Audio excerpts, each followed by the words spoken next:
اب آپ دیکھیے کہ قبروں کی زیارت کے حوالے سے بار بار لوگوں کے ذہن میں آتا ہے اچھا ہمارا کوئی پیارا چلا گیا، ایک بار ہمیں جانے کی اجازت ہے؟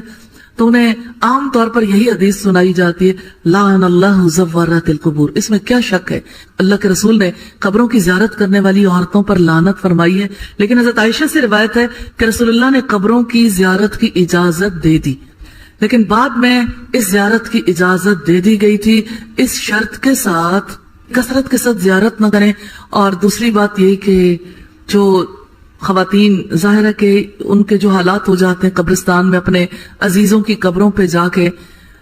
تو اور پھر اسی طرح سے جیسے ضعیف الاعتقاد زیادہ ہوتی ہیں خواتین جس کی وجہ سے روکا گیا، اور پھر حالات بھی قبرستان کے ایسے ہوتے ہیں کہ جادوگر، شیاطین اور جنات کا بسیرا زیادہ ایسی جگہوں پر ہوتا ہے، تو بہرحال عبرت کی غرض سے کبھی قبرستان کی زیارت ہو سکتی ہے۔ دوسرا نقطہ ہے خاص، وہ یہ کہ آپ نے فرمایا تم قبروں کی زیارت کیا کرو، یہ موت کی یاد دلاتی ہیں۔ اس کا مطلب یہ ہے کہ قبروں کی زیارت کرنا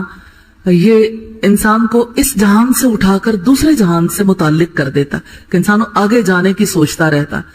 اللہ کے رسول صلی اللہ علیہ وسلم سے یہ بات پوچھی گئی کہ یا رسول اللہ یہ بتائیے کہ عقل مند کون ہے؟ تو آپ نے فرمایا جو اپنے آپ کو مردوں میں شمار کر کے رکھتا ہے، یعنی زندہ لوگوں میں تو گنتی ہوتی ہے آبادی کے لحاظ سے، لیکن